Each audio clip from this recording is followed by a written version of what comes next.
નમસ્કાર, પ્રણામ, સ્વાગત છે તમારું એક નવા વિડીયોમાં। મિત્રો, આજની કહાની એક પારિવારિક અને ખૂબ સમજવા અને જીવનમાં ઉતારવા લાયક કહાની બનવાની છે, એટલે તમને વિનંતી છે કે આજની કહાની અંત સુધી ધ્યાનથી સાંભળજો અને પસંદ આવે તો વિડીયોને લાઈક, શેર અને નવા હોય તો ચેનલને સબસ્ક્રાઇબ જરૂરથી કરજો। તો ચાલો શરૂ કરીએ આજની કહાની। મિત્રો, સુરત જેવા શહેરમાં એક સંયુક્ત પરિવાર રહેતો હતો અને એ પરિવારમાં દાદા દાદી, બે ભાઈઓ, એની પત્નીઓ અને મોટા ભાઈનો દીકરો, આટલા લોકો રહેતા હતા। નાના ભાઈને હજુ સુધી કોઈ સંતાન નહોતું, એટલે મોટા ભાઈનો દીકરો રવિ આખા ઘરમાં એકનો એક દીકરો હતો। સંયુક્ત પરિવાર હોવાથી બધા જ લોકો હળી મળીને ખૂબ સુખ શાંતિ અને પ્રેમથી રહેતા હતા। રવિના માતા પિતા એના દીકરાને ખૂબ જ લાડ પ્રેમથી ઉછેરીને મોટો કરી રહ્યા હતા। દીકરો હવે યુવાન થયો એટલે ખૂબ ધામધૂમથી એના વિવાહ કરાવ્યા અને ઘરમાં નવી વહુ આવી। પરંતુ કુદરતની ઈચ્છા આગળ મનુષ્યનું કશું જ ચાલતું નથી। થોડા જ સમયમાં આ હસતો ખેલતો પરિવાર વેર વિખેર થઈ ગયો, કારણ કે એક દિવસ રવિના માતા પિતા ગાડી લઈને મંદિરે જઈ રહ્યા હતા ત્યારે અચાનક સામેથી ટ્રક આવી ગયું અને ટ્રકની ટક્કર લાગવાથી માતા પિતાનું ઘટના સ્થળે જ અવસાન થઈ ગયું। માતા પિતા બંનેનું એક સાથે જ અવસાન થતા રવિ અને એની પત્ની માધવી પર તો જાણે આભ તૂટી પડ્યું હતું। ખૂબ દુઃખી મનથી માતા પિતાના અંતિમ સંસ્કાર કર્યા અને ત્યારબાદ ધીરે ધીરે સમય વીતવા લાગ્યો અને હવે માતા પિતાનું અવસાન થયું એને 1 મહિનો થયો હતો અને ઘરનું વાતાવરણ પણ ધીમે ધીમે સામાન્ય થઈ રહ્યું હતું। રવિ અને માધવી બંને એના દાદા દાદી અને કાકા કાકી સાથે સંયુક્ત પરિવારમાં ખૂબ પ્રેમથી રહેતા હતા। આવી રીતે 2 વર્ષ વીતી ગયા અને હવે રવિ અને માધવીના પ્રેમને કોકની કાળી નજર લાગી હતી। બંને વચ્ચે ધીરે ધીરે લડાઈ ઝઘડા થવા લાગ્યા અને આજે તો પતિ પત્ની વચ્ચે ખૂબ મોટો ઝઘડો થઈ ગયો હતો। એટલે માધવીએ ગુસ્સે થઈને પોતાના સાસરિયાનું ઘર છોડવાનું નક્કી કરી લીધું અને એણે તરત જ એની ફ્રેન્ડ કિરણને ફોન કર્યો અને ગુસ્સા ભર્યા અવાજે કહેવા લાગી કે કિરણ, હું અમદાવાદ આવી રહી છું, એટલે તારા ઘરમાં મારા રહેવા માટેની જગ્યા કર।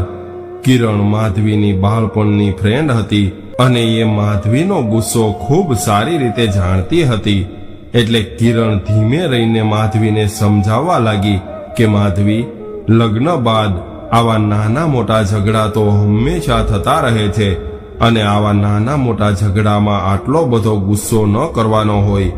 એટલે માધવી, તું થોડો સમય રાહ જોજે, પરંતુ ગુસ્સો કરીને કોઈ પણ નિર્ણય નહીં લેતી। તારા લગ્ન થયા એને હજુ તો માંડ 2 વર્ષ થયા છે, ત્યાં તો લડાઈ ઝઘડા થવા લાગ્યા। માધવી, થોડું સહન કરવા શીખ અને તારું ઘર સંભાળ।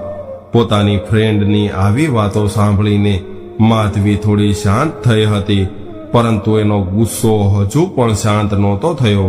એટલે માધવી કહેવા લાગી કે કિરણ, દરેક વખતે મારે જ સહન કરવાનું? હંમેશા હું જ સહન કરતી આવી છું।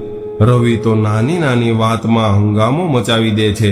ત્યારે કિરણ વળી પાછી સમજાવવા લાગી કે માધવી, તારા માટે આ બધું નવું છે, પરંતુ સંયુક્ત પરિવારમાં રહેવાના ઘણા બધા ફાયદા હોય છે। બધા જ લોકો એકબીજાની સંભાળ રાખવામાં મદદ કરે છે અને ઘરના કામકાજમાં પણ બધા સાથે મળીને મદદ કરે છે। પરંતુ આ બધું છોડીને તું એકલી રહેવા માંગતી હોય તો ત્યાંથી નીકળ્યા બાદ આ બધું તારે પોતે જ સંભાળવું પડશે અને આ બધું એટલું સરળ પણ નહીં હોય જેટલું તું સમજી રહી છો। ઘણા વર્ષો પહેલા લગ્ન પછી મેં પણ આવી જ ભૂલ કરી હતી અને એ ભૂલનો આજે પણ મને પસ્તાવો થાય છે। એટલે તું કોઈ પણ નિર્ણય લે એના પહેલા ખૂબ વિચાર કરી લેજે અને વિચાર કર્યા બાદ તને જે યોગ્ય લાગે એ નિર્ણય લેજે, કેમ કે તારે પણ તારા જીવનમાં આગળ જતા મારી જેમ પસ્તાવો ન કરવો પડે, એટલા માટે હું તને સમજાવી રહી છું। કિરણના આવા શબ્દોથી માધવીને થોડું આશ્વાસન મળ્યું હતું. ત્યારબાદ થોડી વાર વિચાર કરીને માધવી કહેવા લાગી કે કિરણ, તો પછી મારે શું કરવું? રવિ મારી સાથે જેવું વર્તન કરે છે એ બધું હું સહન નથી કરી શકતી. ત્યારે કિરણે ધીમેથી કહ્યું કે માધવી, દરેક સંબંધોમાં ઉતાર ચઢાવ તો આવતા રહે છે, એટલે તારે રવિને થોડો સમય આપવો પડશે. તમારે બંનેએ એકબીજાને સમજવાની કોશિશ કરવી જોઈએ. તમારે બંનેએ એકબીજાની આદતોને પણ જાણવી જોઈએ, સમજવી જોઈએ. કારણ કે ગુસ્સામાં લીધેલા નિર્ણયો ઘણી વખત ખોટા સાબિત થાય છે.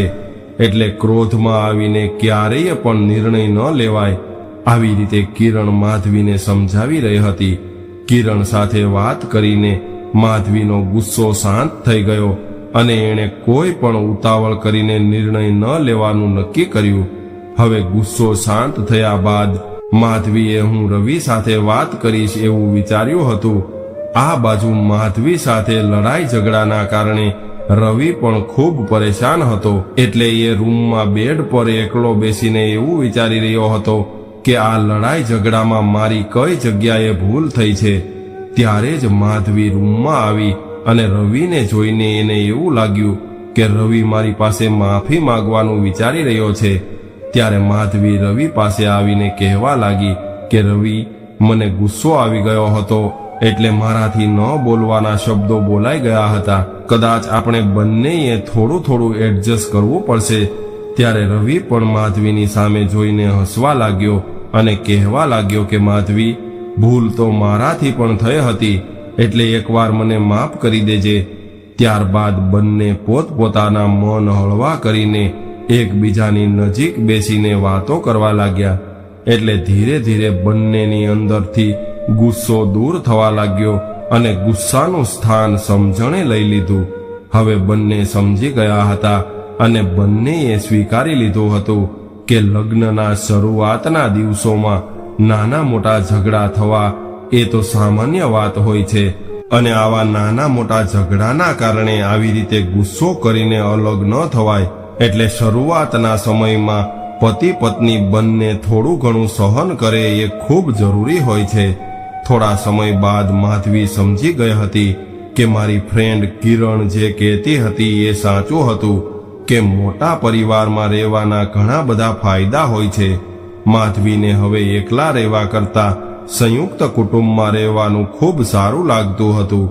ધીરે ધીરે સમય વીતવા લાગ્યો. હવે રવિ અને માધવી પણ એકબીજાને સમજવા લાગ્યા હતા. એટલે એ બંનેનું લગ્ન જીવન ખૂબ જ ખુશીઓથી ભરાઈ ગયું હતું. બરાબર 3 મહિના બાદ કિરણ માધવીને મળવા માટે એના ઘરે આવી. ત્યારે માધવી પોતાની ફ્રેન્ડને જોઈને ખૂબ ખુશ થઈ ગઈ અને દોડીને એને ગળે લાગી ગઈ અને કહેવા લાગી કે કિરણ, એ દિવસે કદાચ તે મને સાચી સમજણ ન આપી હોત તો આજે હું અને રવિ બંને અલગ થઈ ગયા હોત અને કોણ જાણે એકલા રહીને અમે અમારું જીવન કેવી રીતે જીવતા હોત.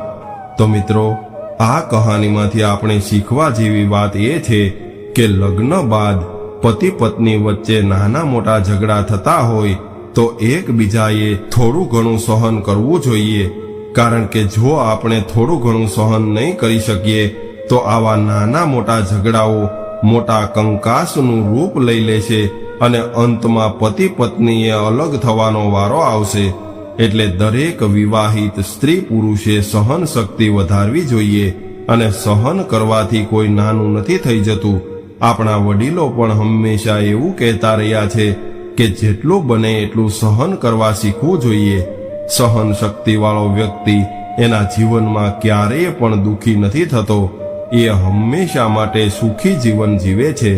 તો મિત્રો, આજની સ્ટોરી તમને કેવી લાગી કોમેન્ટમાં જરૂર જણાવજો.